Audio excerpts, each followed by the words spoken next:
الحمد لله رب العالمين والصلاة والسلام على سيد الأنبياء والمرسلين نبينا ومولانا محمد وعلى آله وصحبه أجمعين أما بعد. قال تعالى في كتابه المجيد والفرقان الحميد: أعوذ بالله من الشيطان الرجيم، بسم الله الرحمن الرحيم. واتبعوا ما تتلو الشياطين على ملك سليمان إلى قوله تعالى: ولو أنهم آمنوا واتقوا لمثوبة من عند الله خير لو كانوا يعلمون. وعن النبي صلى الله عليه وسلم قال: اجتنبوا السبع الموبقات إلى آخر الرواية. قوله عن النبي صلى الله عليه وسلم: السحر. صدق اللہ العظیم وصدق رسولہ النبی الکریم. میرے محترم بھائیو، بزرگوں اور دوستو، جادو، جنات اور نظر بد کے سلسلے میں گزشتہ کئی ہفتوں میں تفصیل کے ساتھ گفتگو کی جا چکی ہے. اللہ کا فضل ہے، جو ضروری اور بنیادی معلومات آپ کی خدمت میں پیش کرنا تھی وہ ایک حد تک مکمل ہو چکی ہے. اب یہ میرا خیال ہے اس سلسلے کا بالکل آخری ہفتہ ہے، اور اگلے ہفتے براہ راست آیت شریفہ کی محذوفات کو اور اس کے مطالب کو سمجھ کر ہم اگلی آیت کی طرف منتقل ہوں گے انشاءاللہ. میں نے عرض کیا تھا کہ یہاں اللہ رب العزت نے جادو کے سلسلے میں کچھ بنیادی باتیں عرض فرمائی ہیں، بیان فرمائی ہیں، اور چونکہ جادو سے ملی ہوئی الگ الگ اور بھی 3 چیزیں ہیں، تو میں نے تفصیل کے ساتھ جادو تو بیان کر ہی دیا. اب اس سے ملی ہوئی جو چیزیں تھیں، جیسے جنات کا لگ جانا، اسی طریقے سے نظر بد کا ہو جانا، یہ ساری چیزیں بھی الحمدللہ بیان کی جا چکی. ایک اور چیز ہے جو بالکل جادو کی طرح ہیں، بلکہ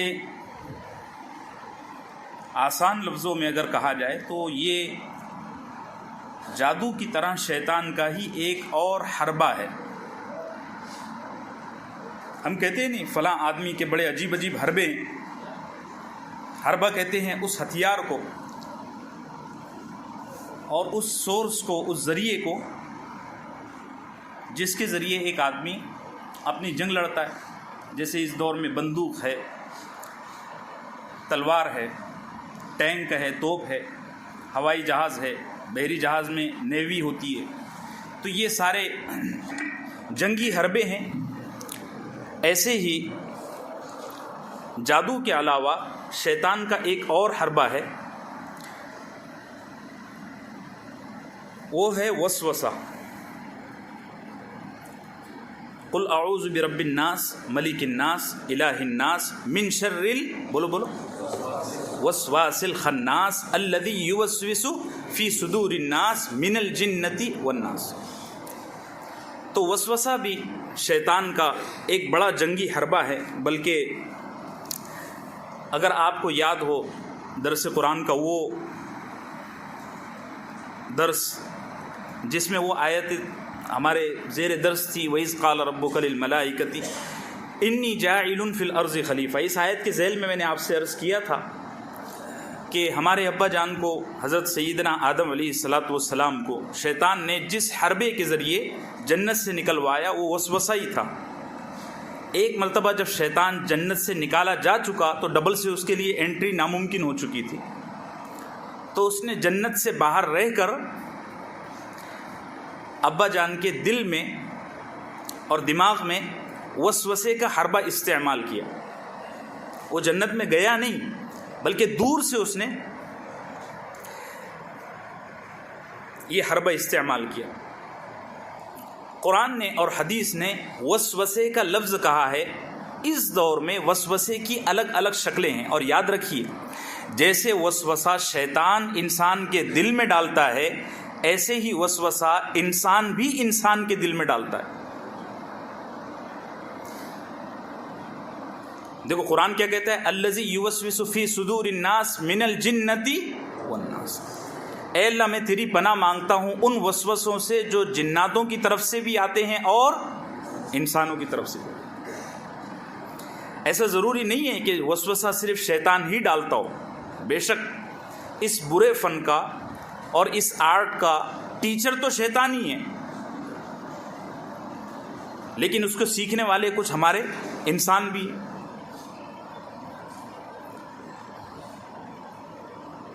عربی میں وسوسے کا لفظ قرآن اور حدیث نے استعمال کیا ہے، لیکن ابھی اس زمانے میں وسوسے کو مسمرزم کا نام دیا گیا ہے۔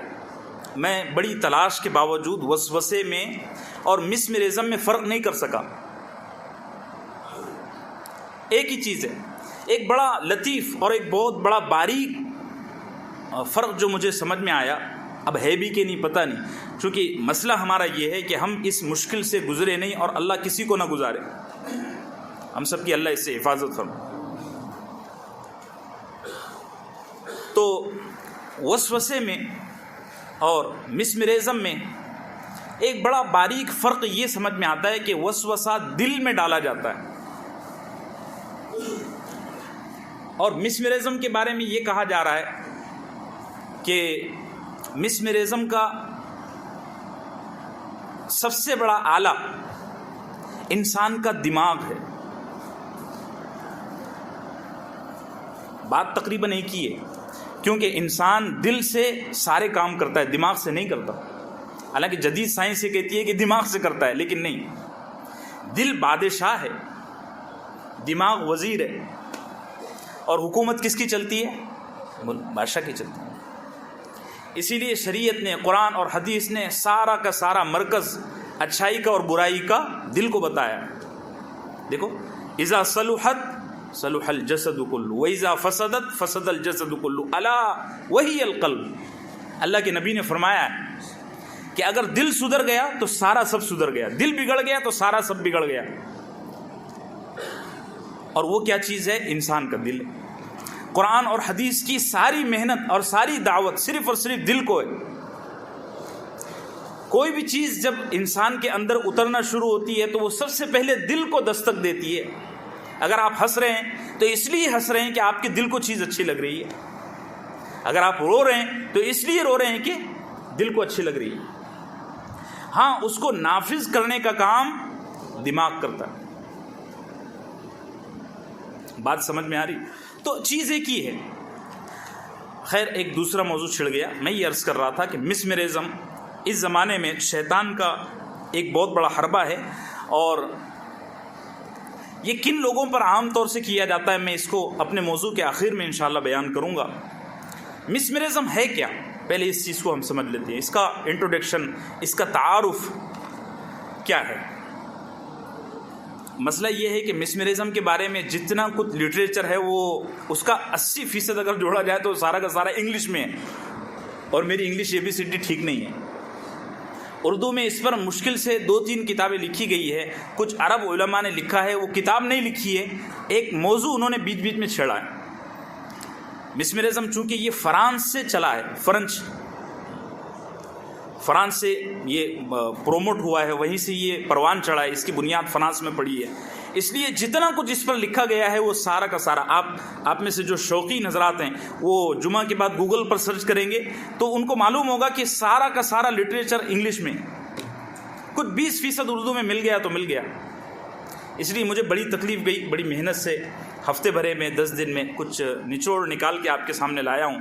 دعا کرتا ہوں کہ اللہ یہ ہمارے لیے کافی کر دے اور ایک فتنے کو سمجھنے میں ہمارا مددگار بن جائے بس۔ مسمرزم کیا ہے؟ مسمرزم 2 دماغوں کو بغیر کسی وسیلے کے کنٹرول کر لینا، یہ مسمرزم ہے۔ دو دماغوں کو بغیر کسی وسیلے کے، وسیلہ مطلب سورس، بغیر کسی سورس کے کنٹرول میں کر لینا، یہ مسمرزم ہے۔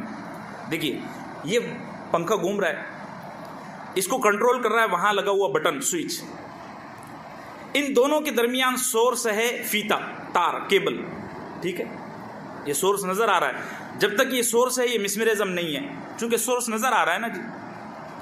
لیکن یہ موبائل ہے، اس کا کوئی سورس نہیں ہے، امریکہ سے ایک آدمی نے کچھ نمبر دبائے، وہاں سے بات ہو رہی ہے، یہ ہو گیا مسمرزم۔ یہ مشین کے ذریعے مثال دے رہا ہوں، بالکل ایسا ہی ہوتا ہے۔ ایک آدمی جو مسمرزم کا بہت ماہر ہوتا ہے، وہ دنیا کے کسی ایک کونے میں بیٹھا ہوا ہے اور اس نے کسی ایک آدمی کو اپنے فن کے جال میں، اپنے آرٹ کے جال میں پھنسایا ہوا ہے۔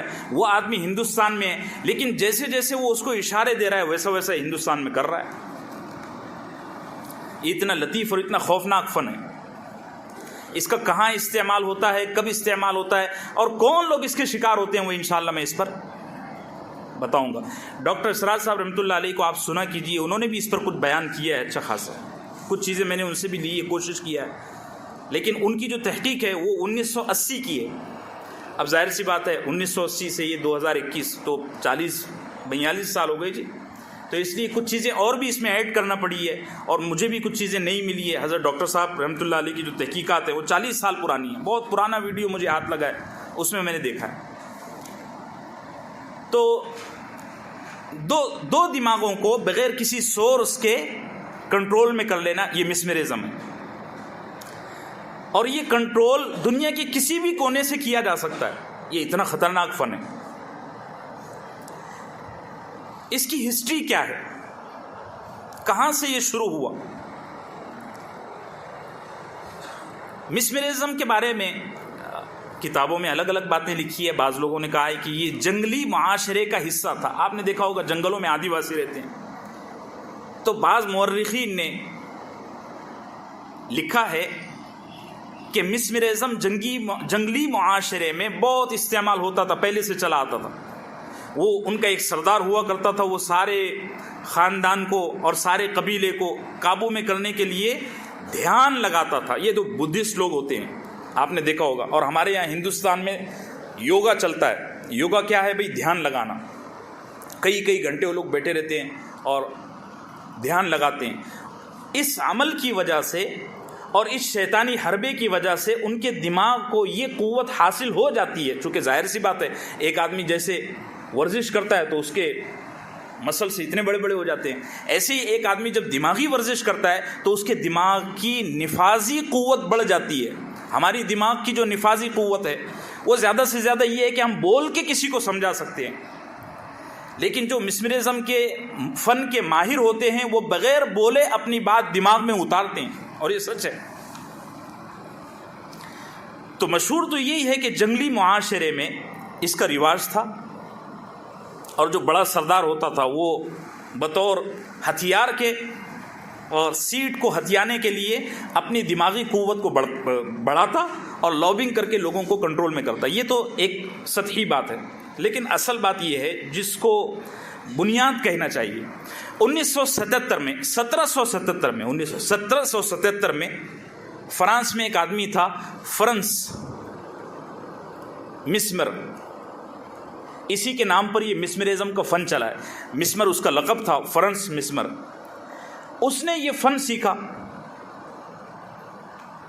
اور اس نے اس وجہ سے سیکھا، اس کی بنیاد یہ بنی کہ اصل میں اس نے دیکھا کہ بہت ساری بیماریاں، وہ اصل میں ایک میڈیکل کالج کا اسٹوڈنٹ تھا، تو اس نے غور کیا کہ انسان کو بہت ساری بیماریاں اور تکلیفوں کا احساس اس وقت ہوتا ہے جب وہ سوتا ہے۔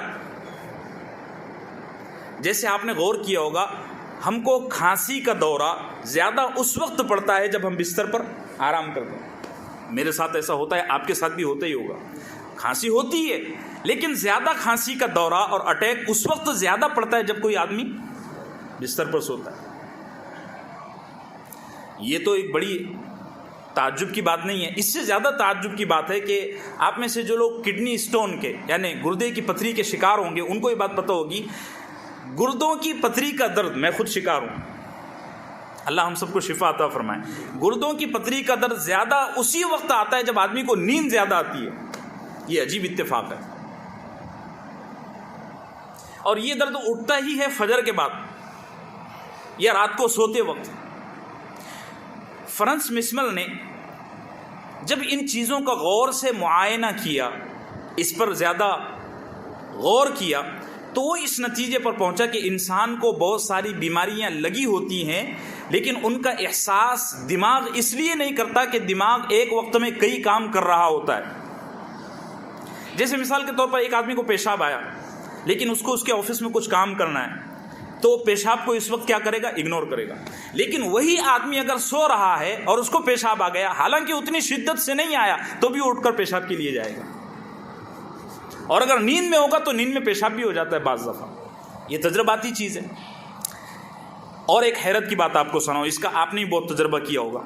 ہم لوگ کسی سفر میں ہوتے ہیں، جنگ تو ہم نے نہیں لڑی اب تک، اللہ لڑائے بنا، امن کا زمانہ دکھائے.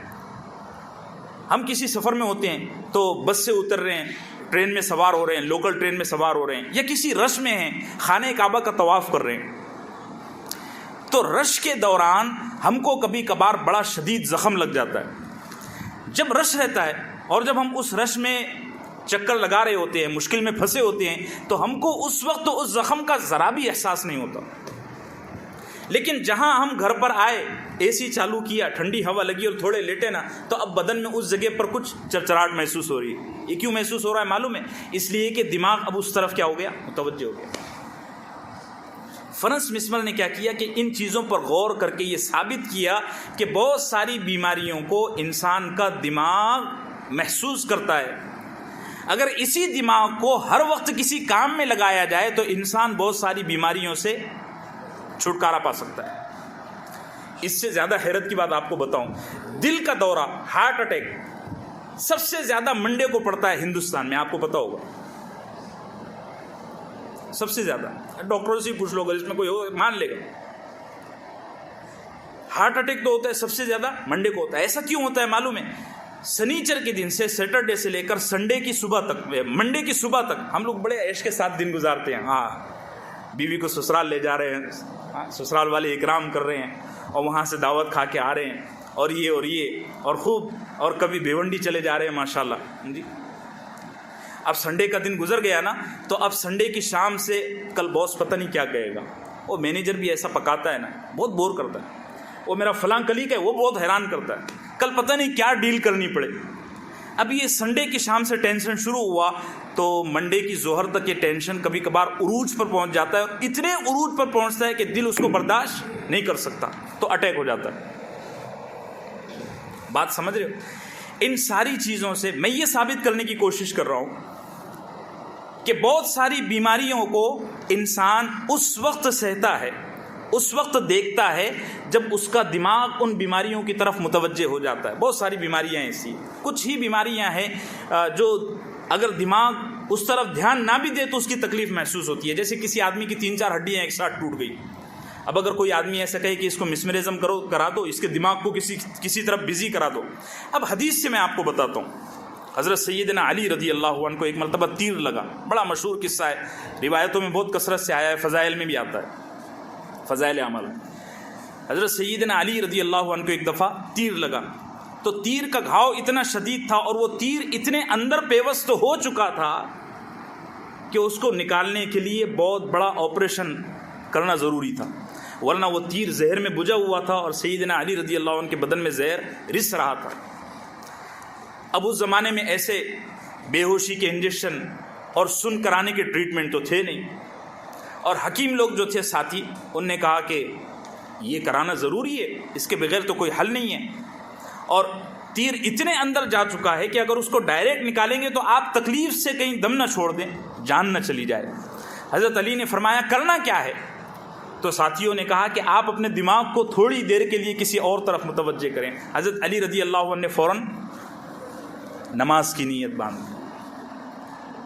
وہ تیر جو دل کی کئی رگوں میں پیوست تھا، ساتھیوں نے اس کو بڑے آرام سے نکال لیا اور حضرت علی نے پلک تک نہیں جھپکائی.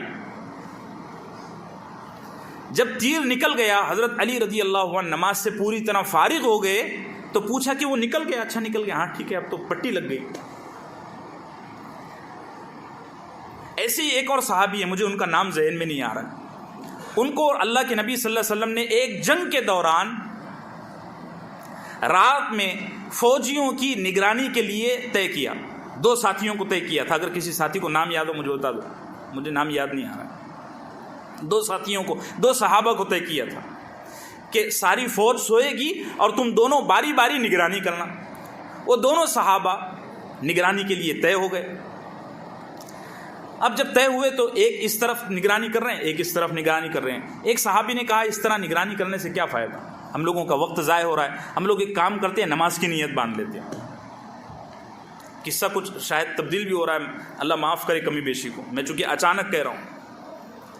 نہیں، ایک صحابی سو گئے اور دوسرے صحابی تنہا بیدار تھے، ایسے ہی دوسرے صحابی تنہا بیدار تھے۔ تو وہ صحابی نے ٹہلتے ٹہلتے سوچا میرا جو ساتھی تھا وہ بھی آرام کر رہا ہے، میں تنہا ہوں، کوئی حملہ تو کرنے والا ہے نہیں، مجھے اللہ کی ذات پر یقین ہے، میں ایک کام کرتا ہوں، نماز کی نیت باندھ لیتا ہوں، میں یہاں کھڑا ہوا دکھوں گا تو دشمن خوف کے مارے ویسے بھی کوئی نشانہ نہیں لگائے گا۔ وہ صحابی نے نماز کی نیت باندھ لی، دور سے کھڑے ہوئے جو مخالفین اور دشمنان اسلام تھے انہوں نے دیکھا اور کئی تیر چلائے۔ وہ صحابی نماز میں ایسے مشغول تھے، چونکہ ظاہر سی بات ہے صحابہ کی نماز کیسے ہوتی ہوگی، ہماری نماز تو نہیں جی کہ چونٹی کاٹ رہی تو ہم لوگ، اللہ معاف فرمائے اور جیسی بھی یہ قبول فرما لے، ان ہستیوں کے صدقے میں قبول فرما لے۔ ان چیزوں کا حق انہوں نے ادا کیا، ہم تو پھل کھا رہے ہیں بس۔ تو وہ صحابی کئی تیر کے زخم کھا چکے اور خون اتنا بہہ چکا کہ بدن نڈھال ہو گیا، لیکن ان کو یہ شعور نہیں آ رہا کہ میرے بدن میں اتنے تیر لگ چکے ہیں۔ یہ بالکل اوتھینٹک قصہ سنا رہا ہوں، کوئی افسانہ نہیں ہے۔ ان سارے واقعات سے کیا پتہ چلتا ہے کہ انسان کا دماغ اگر کسی اور اہم کام میں مشغول ہو تو اس کو بیماری کا احساس کم ہوتا ہے۔ فرانس مسمر نے، جو مسمرزم کا بانی ہے، فاؤنڈر ہے اور اس فن کو ایجاد کرنے والا ہے یا اس فن کو پبلک میں لانے والا ہے، اس نے ان چیزوں پر غور کر کے مسمرزم کو ایک میڈیکل تجربے کے طور پر پیش کیا، اور فرانس کے بہت بڑے ہاسپٹل میں سب سے پہلے اس نے اس کا پہلا تجربہ کروایا کہ میں یہ چاہتا ہوں کہ ایک بہت بڑا آپریشن سرجری میرے سامنے ہو صرف مسمرزم کر کے، اور اس نے مسمرزم کیا۔ عربی میں مسمرزم کو یا اردو میں عمل تنویم کہتے ہیں، عین میم لام تا نون واو یا میم، عمل تنویم۔ اس نے پہلے ایک بہت بڑے مریض کو کیا کیا کہ مسمرزم کر دیا، اور اس کے بعد اس مریض کا جو ہے تو بغیر بے ہوش کیے ہوئے، بغیر کوئی سن کے ہوئے آپریشن ہوا۔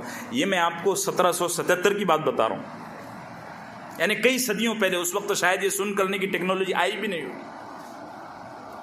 آپریشن کامیاب ہوا اور مریض اچھا ہو گیا، اس کی ہمت بڑھی، پہلا تجربہ کامیاب ہوا، دوسرا، تیسرا، ایسے دسیوں تجربے اور ایکسپیرینس ہونے کے بعد میں اس نے یہ کہا کہ میں یہ کرنا چاہتا ہوں کہ اب علاج کی بھی ضرورت نہ ہو۔ جیسے کوئی دل کا مریض ہے تو اس کو مسمرزم کر کے اتنے زیادہ کانفیڈنس میں لایا جائے کہ وہ یہ کہے کہ مجھے کوئی بیماری نہیں۔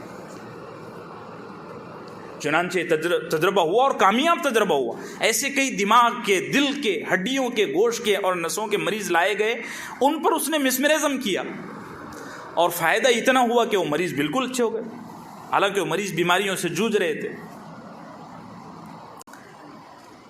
اس کا کچھ نقصان بھی ہوا، جس کے نتیجے میں فرانس حکومت نے اس کو ملک سے نکال دیا اور وہ کسی غیر آباد جگہ پر منتقل ہوا، وہاں اس کی گمنام موت ہوئی۔ میں یہ عرض کر رہا ہوں کہ اس فن کو اس طرح اس کی بنیاد رکھی گئی اور معاشرے میں، کلچر میں، سوسائٹی میں اس کو اس طرح ڈیولپ کیا گیا۔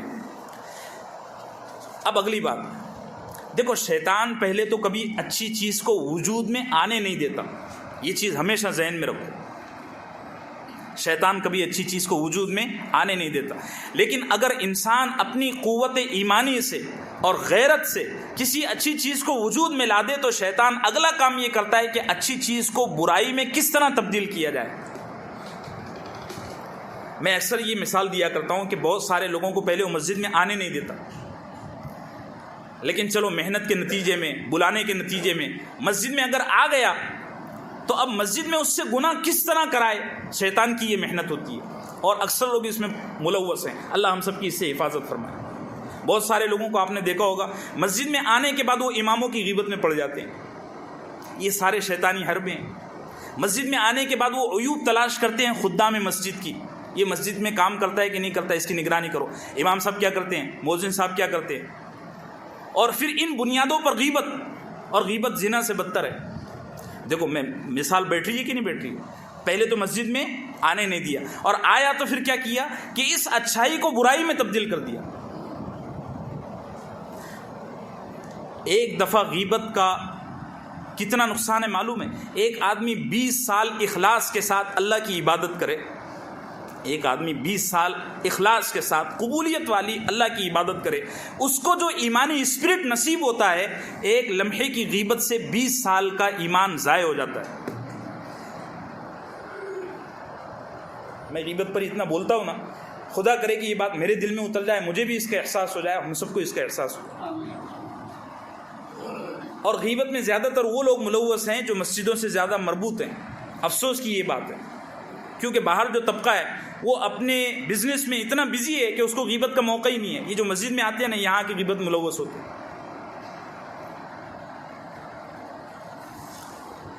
تو میں یہ عرض کر رہا تھا کہ شیطان پہلے تو کسی اچھی چیز کو وجود میں آنے نہیں دیتا, اور اگر وہ چیز وجود میں آ گئی تو اب اس کو خراب کرنا اس کی محنت ہوتی ہے. ایسا شیطان خناس کہلاتا ہے. وہ قرآن نے کہا ہے نا, قل اعوذ برب الناس ملک الناس الہ الناس من شر الوسواس الخناس. شیطانوں کی الگ الگ ڈیوٹیاں ہیں. ایک شیطان وہ ہے جو برائی کرنے ہی نہیں دیتا, وہ خبیث ہے. اچھائی کرنے ہی نہیں دیتا, وہ خبیث ہے. اور ایک شیطان وہ ہے کہ اچھے لوگوں کو برائی میں کس طرح ملوث کرنا ہے, یہ اس کی ڈیوٹی ہے. ان کے سردار نے ان کو حکم دیا. ایسے شیطان کو خناس کہتے ہیں. ایک صحابی اللہ کے نبی صلی اللہ علیہ وسلم کی خدمت میں آئے, عرض کیا یا رسول اللہ, میں نماز پڑھتا ہوں نا تو مجھے ہمیشہ ایسا لگتا ہے کہ میرے سامنے بلیاں بھاگ رہی ہیں. اللہ کے نبی نے فرمایا یہ وہ شیطان ہے جسے اللہ نے خناس کہا ہے, یہ تیری نماز خراب کرنے کے لیے آتا ہے. پھر اللہ کے نبی نے دعا سکھائی, اعوذ باللہ من الشیطان الرجیم من ہمزہ ونفخہ ونفثہ. صحابی سے فرمایا آپ جب بھی نماز شروع کرو نا تو اللہ اکبر کہنے کے بعد یہ والا تعوذ پڑھا کرو, اعوذ باللہ من الشیطان الرجیم من ہمزہ ونفخہ ونفثہ. تو ایک اچھی چیز وجود میں آئی, مسمرزم کے ذریعے بڑے بڑے علاج کیے گئے, بڑے بڑے علاج کیے گئے. شیطان نے کیا کیا کہ انسان کو اس اچھی چیز کا مس یوز کرنا سکھایا. اب یہاں سے پورا کا پورا چینل پلٹ گیا, پورا کا پورا چینل پلٹ گیا. جو خبیث ذہن تھے اور جو لوگ دجالی ذہنیت رکھتے تھے, شیطان کے اعلی کار تھے, انہوں نے اس دماغی پاور کا غلط استعمال کرنا شروع کیا.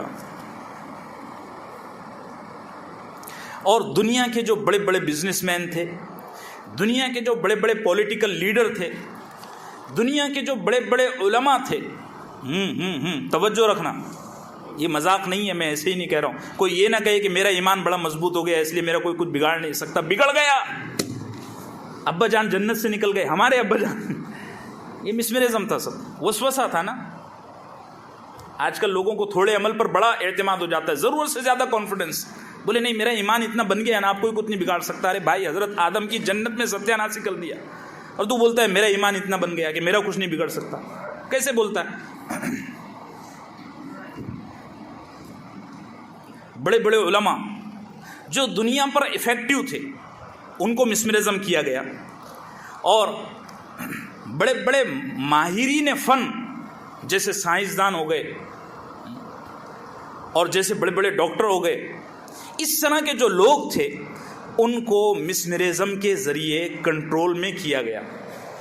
اب میں نے ساتھ میں یہ بھی بتا دیا کہ کہاں کہاں مسمرزم کیا جاتا ہے.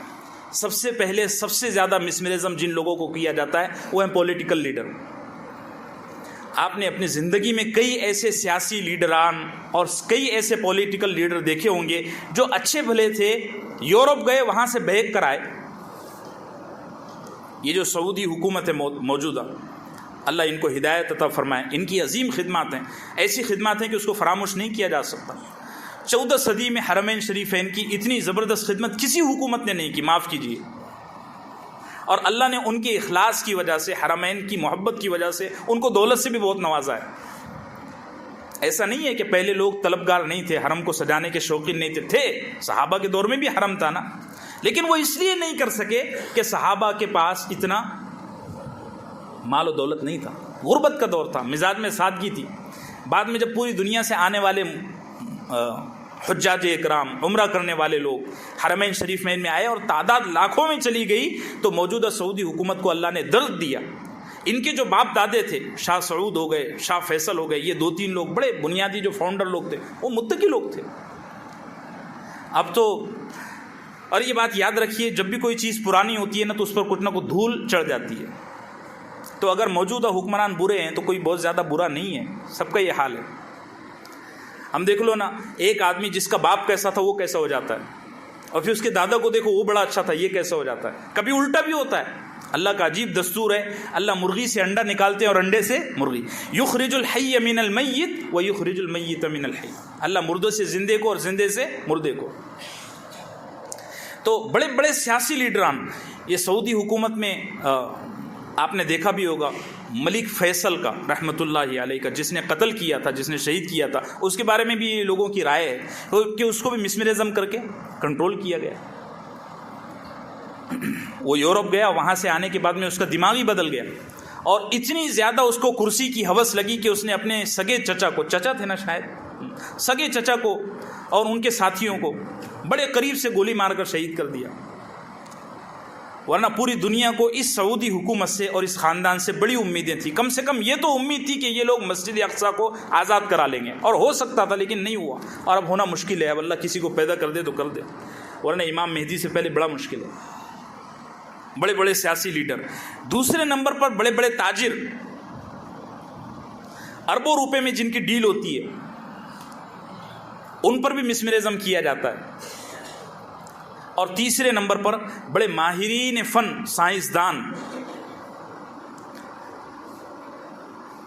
میں کچھ نام پیش کرنا چاہتا تھا لیکن مناسب نہیں ہے۔ کچھ سائنسدان ایسے گزرے ہیں مصر میں اور دیگر ممالک میں، آپ سمجھ جائیے، جو بڑے ماہر تھے، لیکن ان کو مسمرزم کر کے مغربی ملکوں میں بلایا گیا اور سڑک حادثات میں ان کو ٹھکانے لگا دیا گیا، اور کہا یہ گیا کہ بھئی اس کا تو روڈ ایکسیڈنٹ ہو گیا، حالانکہ روڈ ایکسیڈنٹ نہیں تھا، وہ ایک لمبی پلاننگ تھی۔ بڑے بڑے علماء کو، بڑے بڑے دانشوروں کو، دانشور کو انگلش میں کیا کہیں گے؟ وہ آفاق بھائی دکھتے ہی نہیں آپ، دانشور کو انگلش میں کیا کہیں گے؟ تھنکر، جی، پروفیسر، دانشوران، بڑے بڑے تھنکر، سوچنے والے، اچھے دماغ، مفکرین جن کو اردو میں کہا جاتا ہے، بڑے بڑے مفکر، ان کو ایوارڈ دینے کے لیے مغربی ملکوں میں بلایا جاتا ہے، اور اس بہانے ان پر مسمرزم کیا جاتا ہے۔ آپ کو بڑا تعجب ہوگا، ایک بہت بڑا نام ہے خانقاہی دنیا کا، اللہ ان کا سایہ قائم رکھے، حضرت مولانا پیر ذوالفقار نقشبندی دامت برکاتہ۔ 1972 میں مولانا ذوالفقار نقشبندی کو روس بلایا گیا، گئے خود۔ تفصیل آپ پڑھیے، کتاب ہے لاہور سے تا خاک سمرقند و بخارا، بڑی زبردست کتاب ہے، میں نے کئی دفعہ پڑھی، کوئی 200-250 صفحوں کی کتاب ہے میرے خیال سے۔ اس میں انہوں نے اپنے روس کا جو، رشیا کا جو سفر تھا اس کی تفصیل لکھی ہے، تو ان پر کئی دفعہ مسمرزم کرنے کی کوشش کی گئی، لیکن کچھ اعمال اور کچھ وظائف ایسے ہیں کہ اگر آدمی ان کی پابندی کرے تو انشاءاللہ۔ اب ایسا بھی نہیں ہے کہ اللہ نے کسی چیز کا توڑ نہ رکھا ہو، جب شیطان کا توڑ رکھا ہے تو شیطان کے حربوں کا بھی توڑ اللہ نے ضرور قرآن میں رکھا ہوگا، اور رکھا ہے، میں بتاؤں گا آگے۔ ایک دفعہ تو جب پیر ذوالفقار صاحب اپنے وطن واپس آنے کے لیے ہوائی اڈے پر بیٹھے تھے، تو ٹیلی فون بوتھ، پہلے یہ موبائل اتنا عام نہیں تھا، تو یہ جو ٹیلی فون بوتھ ہوا کرتے تھے آپ نے دیکھے ہوں گے، ابھی بس 5, 10, 15 سال پہلے کی بات ہے، تو ٹیلی فون بوتھ پر پیر صاحب فون کرنے کے لیے گئے، تو وہاں ایک بڑی خوبصورت لڑکی کو بھیجا گیا، وہ مسمرزم کی بڑی ماہر تھی، اور یہ رشین لوگوں کا، روسین لوگوں کا یہ سب سے آخری وار تھا۔ پیر ذوالفقار بیٹھے ہوئے ہیں, اپنے ذکر میں لگے ہوئے ہیں, اور وہ لڑکی جو ہے تو حضرت پر برابر مسمرزم کر رہی ہے تاکہ حضرت کے دماغ کو کنٹرول میں کیا جا سکے. اس نے بڑی محنت کی اور اپنا سارا جو فن تھا, سارا جو آرٹ تھا, اس کو زور پر لگایا. بھائی حضرت ذکر میں لگے ہوئے, اس کا جب سارا کا سارا فن ختم ہو گیا, جب بیٹری لو ہونے لگی تو حضرت کے قدموں میں آ کے گر گئی کہ حضرت آپ نے فن کہاں سے سیکھا ہے؟ حضرت نے فرمایا نہیں, ہم نے فن نہیں سیکھا ہے, ہم تو بس اللہ کے فضل سے ہر فتنے سے محفوظ رہتے ہیں. شاید ایک دفعہ حضرت فلسطین گئے تھے, مسجد اقصیٰ, تو وہاں بھی یہ واقعہ پیش آیا تھا کہ یہودیوں نے جب آپ کو دیکھا تو کہنے لگے ارے عیسیٰ آ گئے اور ہم کو قتل کرنے والے. تو دور دور سے انہوں نے مسمرزم کیا. پیر صاحب نے فرمایا میں عیسیٰ نہیں ہوں, میں تو ایک عام امتی ہوں اللہ کے نبی صلی اللہ علیہ وسلم کا. چونکہ پیر صاحب دیکھنے میں بڑے خوبصورت ہیں, آپ نے دیکھا ہوگا, جن لوگوں نے ان کو ریئل میں دیکھا ہے وہ تو دیکھتے ہی رہ جاتے ہیں. بڑا اللہ نے نورانی چہرہ عطا کیا ہے اور بڑے آپ کے تصرفات زبردست ہیں. اللہ ان کا سایہ تادیر رکھے اور ہم سب کو ملاقات کا شرف بخشے. بہت بڑی شخصیت ہے. خانقاہ لین کے ابھی میرا خیال ہے مرکز ہیں پوری دنیا میں. تو بڑے بڑے جو علماء ہیں, بڑے بڑے جو مذہبی لیڈر ہیں, ان کو قابو میں کرنے کے لیے بھی مسمرزم کیا جاتا ہے. اور آخری نمبر پر جو ایک اچھا کام ہے, بیماروں کو بیماریوں سے نکالنے کے واسطے مسمرزم کیا جاتا ہے. ہمارے یہاں میں پڑھ رہا تھا تو انڈین جوڈیشری میں, انڈین قانون میں شاید نارکو ٹیسٹ ایک ٹیسٹ ہے, اس کو شاید قانونی طور پر بھی اہمیت حاصل ہے. جو مجرم جرم قبول نہیں کرتا اس کو نارکو ٹیسٹ کے ذریعے جرم قبول کرواتے ہیں. ایسا کچھ ہے میرے خیال سے, کوئی ہے اس میں لائر ہے, وکیل صاحب نہیں آئے. وہ مختصر بے ہوشی کا دورانیہ ہوتا ہے, بے ہوشی اور بے ہوشی سے تھوڑا کچھ الگ, کوئی ایک انجیکشن دے کر کے اس مریض سے جو ہے تو اس مجرم سے جرم قبول کروایا جاتا ہے. وہ اس دماغی قوت اور کنٹرول کے ذریعے سارا کا سارا قبول کر دیتا ہے. یہ بھی ایک چیز ہے. اب میں ایک اہم چیز آپ سے عرض کروں کہ اس سے ملتا جلتا ایک اور لفظ ہے. مسمرزم کے ساتھ ساتھ ایک اور ہپنوٹزم بھی ہے. بعض لوگ کہتے ہیں کہ مسمرزم اور ہپنوٹزم ایک چیز ہے, الگ الگ نہیں ہے, بس نام بدل گئے. لیکن جو اس فن کے ماہر ہیں ان کی یہ رائے ہے کہ ہپنوٹزم الگ ہے, مسمرزم الگ ہے. اس میں کچھ فرق ہیں. ایک فرق تو یہ ہے کہ مسمرزم نیند کی حالت میں کیا جاتا ہے. جیسے مجھے بچے کو مسمرزم کرنا ہو تو میں پہلے اس کو سلاؤں گا بستر پر, اور اس کے بعد اس کے دماغ کو نیند کی حالت میں اپنے قابو میں کر لوں گا. تو یہ جو وار ہے اور یہ جو حملہ ہے یہ اسی وقت کیا جا سکتا ہے جب جس پر حملہ کیا جا رہا ہے وہ نیند کی حالت میں ہو. بولو مسمرزم. اور ہپنوٹزم کا ایسا ہے کہ نیند ہونا ضروری نہیں ہے, یہ میرے سامنے بیٹھا ہوا ہے اور میری یہ چاہت ہے کہ میں اس کو کنٹرول میں کر لوں, تو بیٹھے بیٹھے میں کچھ سوچ کر اپنے دماغی قوت کو استعمال کر کے اس کو اپنے قابو میں اور اپنے کنٹرول میں کر سکتا ہوں. یہ ہپنوٹزم ہے. ایک فرق. دوسرا فرق یہ ہے کہ مسمرزم کے ذریعے انسان کیا سوچ رہا ہے اس کا پتہ نہیں کیا جا سکتا. یہ آدمی ابھی کیا سوچ رہا ہے کہ مولانا بور کر رہے ہیں, پتہ نہیں کیا بول رہے ہیں. مسمرزم سے پتہ نہیں چل سکتا کہ یہ کیا چاہ رہا ہے, اس کے دماغ میں ابھی کیا چل رہا ہے. مائنڈ ریڈنگ بولتے ہیں شاید اس کو. مائنڈ ریڈنگ نہیں ہو سکتی, تھاؤٹ ریڈنگ نہیں ہو سکتی. جبکہ ہپنوٹزم اتنا خطرناک اور اتنا زبردست ہے کہ اس کے ذریعے یہ آدمی کیا سوچ رہا ہے یہ بھی پتہ لگایا جا سکتا ہے. دل میں کیا خیال آ رہا ہے یہ اللہ کے سوا, یہ گہری بات سمجھ لو ورنہ دھوکہ کھا جاؤ. دل کے حالات کو صرف اور صرف ان اللہ علیم بذات الصدور, دل میں کیا چل رہا ہے یہ قیامت تک کوئی نہیں بتا سکے گا. یہ قرآن کا چیلنج ہے. اور قرآن نے کیا لفظ استعمال کیا ہے, ان اللہ علیم فرمایا, عالم نہیں فرمایا. اگر عالم فرماتے تو یہ کہا جا سکتا تھا کہ انسان دل کے حالات کو بھی جان سکتا ہے, اس لیے کہ انسان عالم ہو سکتا ہے, علیم کبھی نہیں ہو سکتا. علیم ہونا صرف اللہ کی ذات کا خاصہ ہے. تو تھاؤٹ ریڈنگ یہ مسمرزم کے ذریعے ممکن نہیں ہے, لیکن ہپنوٹزم کے ذریعے تھاؤٹ ریڈنگ بھی ہو سکتی ہے. تیسرا فرق, مسمرزم کو جب تک توڑا نہ جائے وہ اس وقت تک ختم نہیں ہوتا. اور ہپنوٹزم تھوڑی مدت کے لیے ایک عمل ہے، جب اس کا ٹائم ختم ہو جائے گا تو مسمرزم خود بخود ٹوٹ جائے گا، ہپنوٹزم خود بخود ٹوٹ جائے گا. مثال کے طور پر میں نے اس بچے کو مسمرزم کے ذریعے قابو میں کیا، اور قابو میں کرنے کے بعد میرا کچھ الٹا سیدھا ہو گیا، میں مر گیا، اللہ نہ کرے زندگی لمبی ہو، میں اس دنیا سے رخصت ہو گیا، تو اب یہ ساری زندگی پاگلوں کی طرح گھومتا رہے گا. ایسا ہونے والا نہیں. آپ عقل مند آدمی ہیں.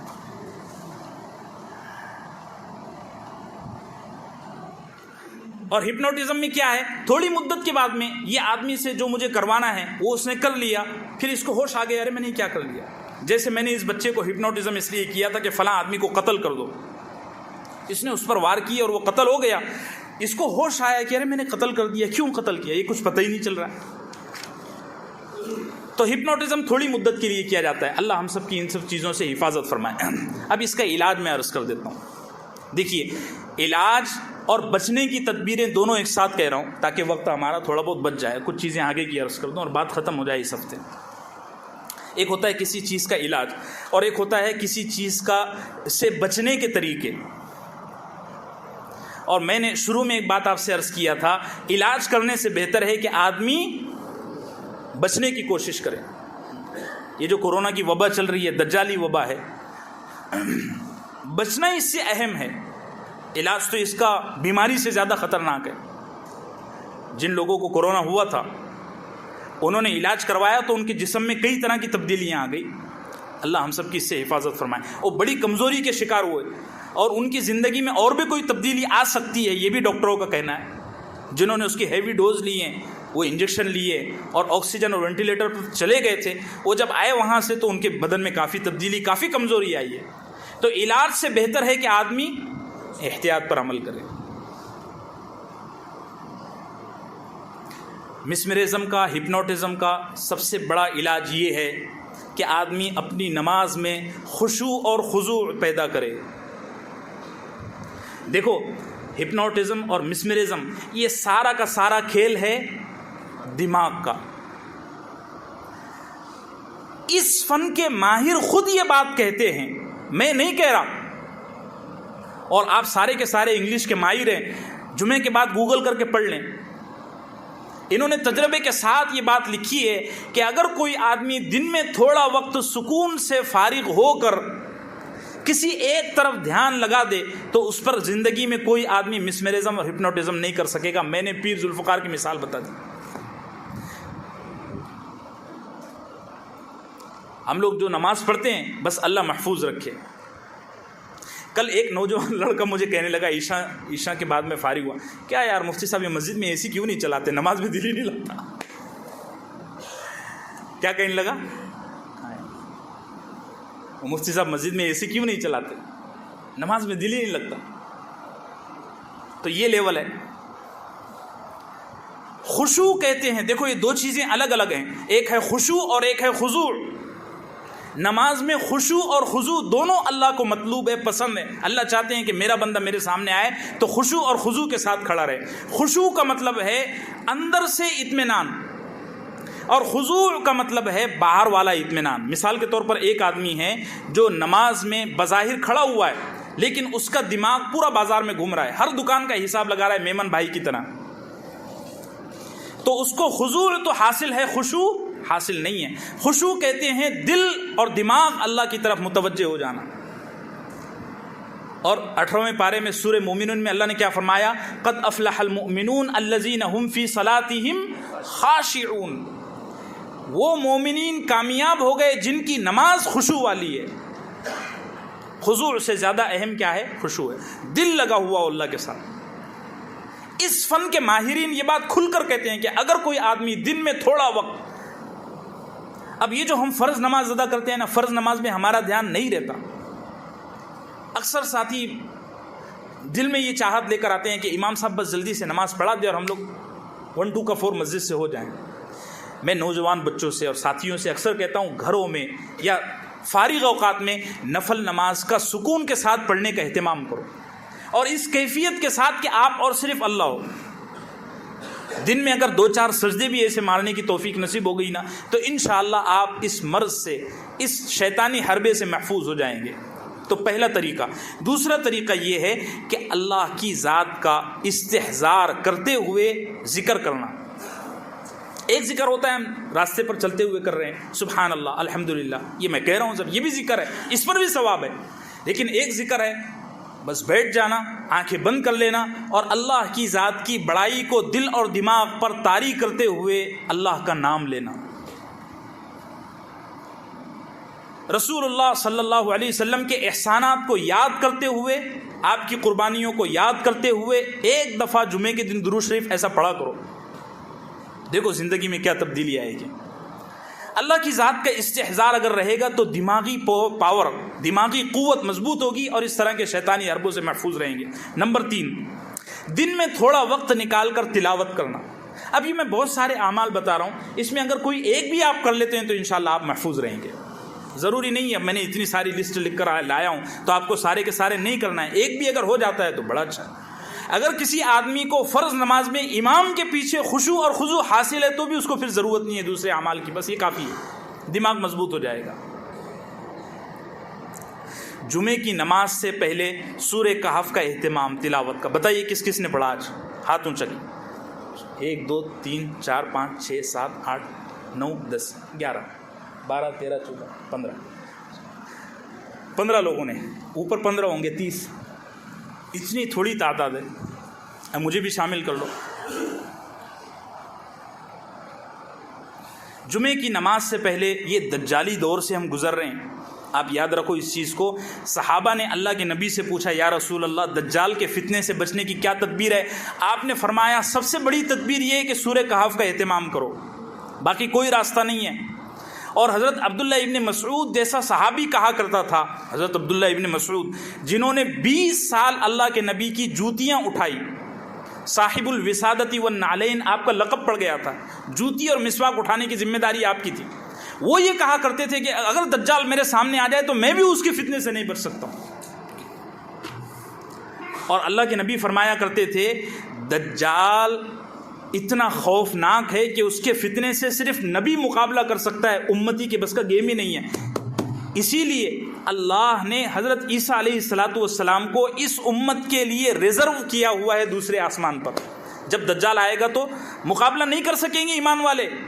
حضرت امام مہدی 3 دفعہ جنگ ہار جائیں گے اس سے، آپ نے پڑھا ہوگا حدیث کی کتابوں میں، 3 دفعہ ہار جائیں گے اور آخری دفعہ یہ پوزیشن ہوگی کہ حضرت امام مہدی بھی کہیں گے اب ختم گیم، عصر کی نماز پڑھو اور اپنے اپنے گھروں پر جاؤ. لیکن جیسے ہی تکبیر کہی جائے گی حضرت سیدنا عیسیٰ علیہ السلام زمین پر تشریف لائیں. اتنا خوفناک فتنہ ہے. اس فتنے کا واحد علاج اللہ کے نبی نے کیا فرمایا؟ سورہ کہف کا اہتمام کرو. چھٹی چیز جو بہت اہم ہے، بامبے چونکہ ایک تجارتی مرکز ہے اور یہاں سے اکثر لوگ باہر ملکوں میں جاتے ہیں، خاص طور سے چائنا بہت لوگ جاتے ہیں. اس میں کتنے لوگ ہوں گے ایسے جو چائنا جن کا بہت زیادہ آنا جانا ہے. اسی طریقے سے رشیا جن لوگوں کا، رشیا تو شاید نہیں جاتے ہوں گے چونکہ رشیا تجارتی مرکز اتنا بڑا نہیں ہے دنیا میں. انڈیا صرف اس سے ہتھیار خریدتا ہے اور اس میں شاید کوئی نہ ہو کہ ہتھیاروں کی ڈیل کرتا ہو. تو چائنا اس فن کا ابھی بہت بڑا ماہر مانا جا رہا ہے دنیا میں. اس لیے آپ حضرات سے گزارش کروں گا کہ چین جانے والے اور روس جانے والے حضرات اپنے آپ کو جب تک وہاں رکھیں تنہا نہ رکھیں، پتہ نہیں کون آپ پر کیا حربہ استعمال کر دے. میں پہلے کہہ چکا ہوں اپنے آپ کو بہت زیادہ کانفیڈنس میں ماننے کی ضرورت نہیں ہے، زیادہ ہوشیاری اچھی نہیں ہے. اور بڑی اہم چیز ہے اللہ والوں کی صحبت. اللہ ہم سب کو نصیب فرمائے. اللہ والوں کی صحبت بڑی اہم ہے. اللہ والوں کی صحبت سے دل اور دماغ ایمانی قوت سے منور ہوتے ہیں، ایمانی نور سے منور ہوتے ہیں. اللہ ہم سب کو نصیب فرمائے. ساری زندگی ہماری ایسی گزر جاتی ہے کہ 10 منٹ ہم کو کسی اچھے آدمی کی صحبت میں بیٹھنا نصیب نہیں ہوتا. اور کچھ لوگ ایسے ہیں کہ ان کے سامنے جب یہ کہا جائے کہ اللہ والوں کی صحبت اختیار کرو تو وہ کیا کہتے ہیں معلوم ہے؟ مولانا کوئی ملتا ہی نہیں آج. ارے بھائی یہ کیا ہے؟ ہر وہ آدمی اچھا ہے جو آپ سے کسی ایک چیز میں اچھا ہے. اچھے آدمی کی تعریف آپ کو بتا رہا ہوں. اچھا آدمی کیا ہے؟ مثال کے طور پر ایک آدمی ہے جو فجر کی نماز جماعت کے ساتھ پڑھتا ہے اور آپ بھی پڑھتے ہیں لیکن آپ کی جماعت چھوٹتی ہے تو وہ آدمی آپ سے اچھا ہے. ضرورت نہیں ہے. اب ہم لوگ کیا کہتے ہیں, میں امام کعبہ سے ہی بیعت ہوؤں گا, اس کے سوا میرے کو کوئی پسند ہی نہیں آتا. بعض لوگ کیا کہتے ہیں, یار حضرت عمر کیا آدمی تھے, اس زمانے میں ویسا کوئی ہے ہی نہیں. حضرت عمر اگر آ گئے نا تو اس میں کتنے لوگ ہوں گے ان کی وہ دھلائی کر دیں گے. حضرت عمر کی مجلس میں غفلت سے بیٹھنا بھی جرم تھا. یہ ایسا ہی ہے جو کوئی آدمی یہ کہے یہ لائٹ میرے لیے کافی نہیں ہے, میں تو اسی وقت روشنی کو تسلیم کروں گا جب سورج زمین پر اتر جائے گا. سورج زمین پر اترا تو رہ سکو گے؟ وہ حضرت عمر سورج کے لیول کا ایمان, اور تو لائٹ کو بھی برداشت نہیں کر سکتا. تیرے لیے لائٹ بھی آنکھیں چکا چوند کا سبب ہے, اور تو کہہ رہا ہے میں حضرت عمر حضرت ابوبکر کو لاتا ہوں. نہیں, وہ اس دور کے حساب سے ٹھیک تھے. وہ نبی کے ارد گرد بیٹھنے والے صحابہ وہ ستارے کے مانند تھے, ستاروں کے مانند تھے. ہمارا اور آپ کو کیا مقابلہ ہے؟ ہمارے لیے بس مسجد کے امام کافی ہے اور جماعت کے ساتھی کافی ہیں, بس بہت ہو گیا. اس سے آگے خود 2 وقت کی نماز نہیں پڑھتا, وہ کہتا ہے میں حضرت عمر کو لاتا ہوں. لاتا حضرت عمر کو, کیا بیوقوفی کی. یہ سب شیطان کے حربے جو اس نے ہمارے دماغوں میں اتار دی. اب آپ کے کچھ سوالوں کے جواب بڑی کثرت سے جب سے یہ موضوع چھڑا ہے, یہ سوال بلکہ شکوہ لوگوں کی طرف سے یہ کیا گیا ہے کہ آپ جادو ٹونے کا علاج کیوں نہیں کرتے. بھئی میں دیکھو ایک بات آپ سے عرض کر دوں, میں جادو ٹونے کا علاج نہیں کرتا. اس کی کئی وجوہات ہیں. سب سے بڑی وجہ میرے لیے میرے آئیڈیل میرے اساتذہ ہیں. میں سانس کے علاوہ ہر کام اپنے بڑوں سے پوچھ کر کرتا ہوں. صاف بات آپ کو کہہ رہا ہوں. میں جب مدرسے سے فارغ ہو کر پبلک میں آیا نا, تو ظاہر سی بات ہے ہندوستان میں تعویذ گنڈے کا ہی رواج ہے. ایسا تو آدمی آج تک ملا نہیں جو یہ کہے کہ مولانا یہ آیت کا مطلب سمجھا دو. ہر آدمی یہ کہتا ہے کہ مولانا بس تعویذ لکھ کر دے دو, میں یہاں لٹکا لیتا ہوں اور میں اچھا ہو جاؤں گا, ایمان بھی بن جائے گا, اعمال بھی سمجھ جائیں گے. ایسا نہیں ہے. میں جب پبلک میں آیا تو لوگوں نے مجھ سے تعویذ کی گزارش کی کہ آپ تعویذ دو, آپ تعویذ دو, آپ تعویذ دو. میرے استاد سے میں نے ایک دفعہ ملاقات کے دوران عرض کیا, حضرت نے فرمایا ہم نے تجھے سنار بنایا ہے, تو لوہار والے کام مت کر. کیا فرمایا؟ ہم نے تجھے سنار بنایا, لوہار والے کام مت کر. ایک بات. دوسری بات یہ ہے میں بڑا ڈرپوک آدمی ہوں, میں صاف کہہ رہا ہوں, میں مذاق میں نہیں کہہ رہا ہوں. جادو جنات اور ٹونے اتارنا یہ بہت رسکی کام ہے. پاکستان کے ایک بڑے اہل حدیث عالم ہیں مولانا عبد المنان راسخ صاحب, پنجابی ہیں, ان کے اکثر بیانات پنجابی میں, ان کی کتاب ہے. انہوں نے ایک واقعہ لکھا ہے کہ میرا ایک شاگرد تھا, اس کے پاس ایک دفعہ کچھ لوگ آئے, کہنے لگے کہ ہماری بچی پر, ہمارے بچے پر جن ہو گیا, آپ اتار دو. یہ بچہ گیا, کچھ اعمال کتابوں میں لکھے ہوئے تھے, وہ پڑھا. ہر انگلش جاننے والا ڈاکٹر نہیں ہے, ایسے ہی ہر کچھ منتر سیکھ لینے والا آدمی بڑا عامل نہیں ہے. یہ بات یاد رکھو, یہ ہمت کے کام ہے, اس کے لیے پاور چاہیے. جس آدمی کے ہاتھ میں تلوار آ جائے وہ جنگ لڑ سکتا ہے. جنگ لڑنا مستقل ایک فن ہے. وہ بچہ گیا اور جا کر کے اس نے وہ اعمال کرنے شروع کیے. اعمال کرتے کرتے وہ جن حاضر ہو گیا, تو اب یہ بچہ گھبرا گیا اور بھاگ گیا. اب وہ جس آدمی پر جن تھا نا, وہ بالکل بے قابو ہوا اور اس نے 2 لوگوں کا گلا دبا کر جگہ پر قتل کر دیا. تو دیکھو وہ جو بچہ تھا نا وہ بھی تو بھاگا تھا. میرے سامنے ایسا ہوا نا میں جگہ پر ختم ہو جاؤں گا. میں اپنے بارے میں صاف کہتا ہوں, میں نہایت ڈرپوک آدمی ہوں. جو ہے وہ ہے, بس صاف بات. تیسری بات یہ ہے کہ میرے پاس وقت نہیں ہے. یہ کاموں کے لیے بہت وقت چاہیے. میں یہ چاہتا ہوں کہ میں کسی طرح قرآن کو معاشرے میں زندہ کر دوں. یہ میری فکر ہے, میری تڑپ ہے, میرا درد ہے. اور ایک بات ہمیشہ یاد رکھو کہ دنیا میں بہت سارے اچھے کام ہو رہے ہیں اور ہر کام کی اپنی اہمیت ہے, لیکن ہر بندہ ہر کام نہیں کر سکتا. جیسے ہاتھ کا کام ہے چیزوں کو پکڑنا اٹھانا, یہ کام پیر نہیں کر سکتے. میں اس کا انکار نہیں کر رہا ہوں کہ یہ کام غلط ہے, نعوذ باللہ, فائدے کی چیز ہے, اس کا اپنا فائدہ ہے, مخلوق اس سے فائدہ اٹھا رہی ہے. لیکن مسئلہ یہ ہے کہ ہر کام اگر میں ہی کروں گا تو پھر یہ کام کون کرے گا؟ مجھے بھی تو اپنے لیے کچھ اسپیشلائزڈ ہونا پڑے گا نا بھائی. بڑے ساتھی میرے پاس آئے, کچھ لوگ آئے کہ ہمارے بچیوں کو یہ تکلیف ہے, آپ یہ کر دو, یہ کر دو. بھائی میرے پاس وقت نہیں ہے. اب تو یہ حالت ہے کہ مجھے گھر پہ زیادہ وقت دینا پڑتے. اگر میں لوگوں کے لیے دم کرنے اور تعویذ لکھنے بیٹھ جاؤں گا, سارا دن میرا یہیں ختم ہو جائے گا. پھر مسئلے کیسے بتاؤں گا؟ پھر قرآن اور حدیث کون سمجھائے گا؟ مجھے تو یہاں اسی لیے لایا گیا, اس کی بنیاد پر میری تنخواہ حلال ہوتی ہے. بات سمجھ رہے ہو؟ میں زیادہ بڑا اللہ والا بھی نہیں ہوں. جن کاموں کی مجھے تنخواہ دی جاتی ہے میں اس کو صاف صاف کہہ رہا ہوں. میں تعویذ گنڈے لکھنے بیٹھ جاؤں گا, مسجد والے بولیں گے یار دیکھو مولانا کو قرآن حدیث سمجھانے اور نماز پڑھانے لائے تھے, وہ یہاں تعویذ گنڈے لکھنے بیٹھ گئے. آخری بات, یہ جو معاملہ ہے نا تعویذ گنڈے کا, یہ کوئلوں کا بزنس ہے. یہ کیا ہے؟ اور میرے کپڑے بڑے سفید ہیں, میرے کپڑے بڑے سفید, اور میں نہیں چاہتا کہ میرے سفید کپڑے کالے ہوں. اللہ ہم سب کی عزتوں کو محفوظ رکھے. باقی یہ کام اہم ہے, جو لوگ کر رہے ہیں نا آپ ان کے پاس جائیے. گجرات میں, بہار میں, بنگال میں, مہاراشٹر میں لوگ کر رہے ہیں, آپ ان کے پاس جائیے. میں ہو سکے تو کسی کی رہنمائی بھی کر دوں گا. اور لوگوں کا کیا ہے معلوم ہے, اچھا ہوا نا تو اللہ نے کیا, اور برا ہوا نا تو اس نے کیا.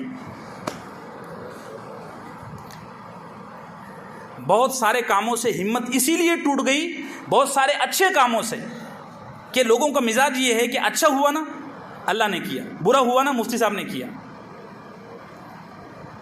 میں اللہ کا فضل ہے, میں نے زندگی میں آج تک کسی کو ایک تعویذ اپنے ہاتھ سے لکھ کر نہیں دیا.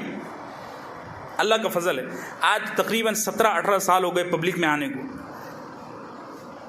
اور ایک حدیث سنا کر بات ختم کرتا ہوں, حالانکہ وقت کافی ہو گیا ہے. اللہ کے نبی صلی اللہ علیہ وسلم نے فرمایا قیامت کے دن 70,000 لوگ ایسے ہوں گے جن کو اللہ بغیر حساب کتاب کے, بغیر سوال جواب کے جنت میں داخل کرے گا. 70,000 لوگ ایسے ہوں گے جن کو اللہ جنت میں بغیر حساب کتاب کے, بغیر سوال جواب کے داخل کر دے گا. صحابہ نے پوچھا یا رسول اللہ وہ کون لوگ ہوں گے؟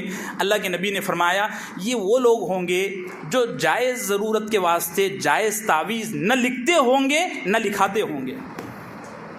میں یہ چاہتا ہوں کہ میں بغیر حساب کتاب کے جنت میں. آپ سے بھی کہوں گا دیکھو تعویذ گنڈے, اگلے ہفتے اس پر کچھ اور عرض کر دوں گا, وقت ہو گیا ہے. تعویذ گنڈے حرام نہیں ہیں, تعویذ گنڈا جائز ہے, لیکن اللہ کے نبی نے اس کو پسند نہیں کیا. جیسے طلاق دینا جائز ہے, ہر شوہر اپنی بیوی کو طلاق دے سکتا ہے, لیکن اللہ کے نبی نے کیا فرمایا, سب سے برا جائز کام اگر اللہ کی نظر میں کوئی ہے تو وہ اپنی بیوی کو طلاق دینا ہے.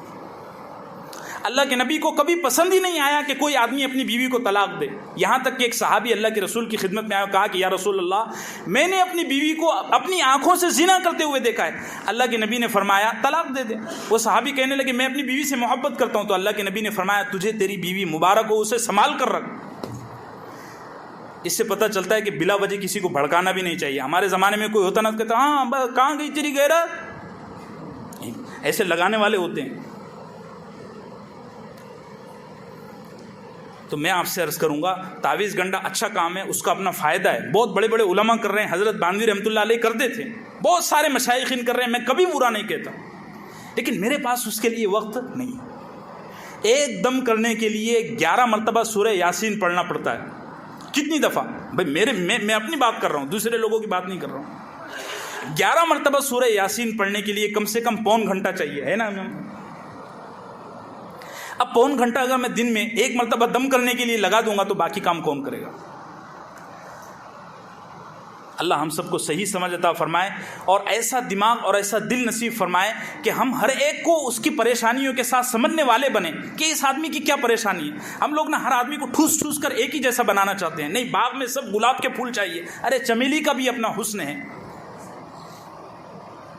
اور سورج مکھی کا بھی اپنا حسن ہے, اس کی بھی خوشبو ہے, اس کی بھی خوشبو ہے, اس کی بھی خوشبو ہے. ہمارا کیا مزاج ہے, نہیں سب گلاب کے پھول بن جائیں بس. ایسا نہیں ہوتا. بڑے ساتھیوں نے مجھ سے جھگڑا بھی, بحث کی کہ آپ یہ کر سکتے ہیں تو آپ کیوں نہیں کرتے, آپ مخلوق کے کام نہیں آنا چاہتے. میں نے کہا نہیں آنا چاہتا بس. اب کیا کہتے ہو؟ پھر کہنے لگے حضرت بانوی کرتے تھے. میں نے کہا حضرت بانوی بہت بڑے اللہ والے تھے اور میں بالکل اللہ والا نہیں ہوں. اللہ ہم سب کو صحیح سمجھ عطا فرمائے اور ایسا دل دماغ نصیب فرمائے کہ ہمارے کو سمجھنے والے بنے کہ اس آدمی کی کیا مجبوریاں ہیں, اس کی کیا ضروریات ہے, یہ کن شرطوں کی بنیاد پر یہاں ٹکا ہوا ہے. میں تعویذ گنڈا کروں گا, مسجد والے ناراض ہوں گے اور میرے لینے کے دینے پڑ جائیں گے. میں صاف کہتا ہوں میں اللہ والا آدمی نہیں ہوں, میں ایک عام نارمل آدمی ہوں جو ہے صاف ہے. باقی باتیں انشاءاللہ. اس سلسلے کے بہت سارے مسائل بھی جڑے ہوئے ہیں. جادو سیکھنا سکھانا, یہ تمام چیزیں کرنا کیسا ہے, اس کی کیا سزا ہے, ملک کی جوڈیشری اور ملک کا قانون اس سلسلے میں کیا کہتا ہے, یہ بھی انشاءاللہ میں اگلے ہفتے آپ کے سامنے عرض کروں گا. اللہ ہم سب کو ہر شیطانی حربے سے, ہر دجالی فتنے سے محفوظ رکھے, ہم سب کے ایمان کی حفاظت فرمائے, صحت کی حفاظت فرمائے, روزی روٹیوں کا سرچشمہ خیر اور عافیت کے ساتھ ہم سب کو نصیب فرمائے. بہت سارے بیمار ہیں, اللہ ان سب کو بھی صحت کاملہ عاجلہ دائمہ مستمرہ نصیب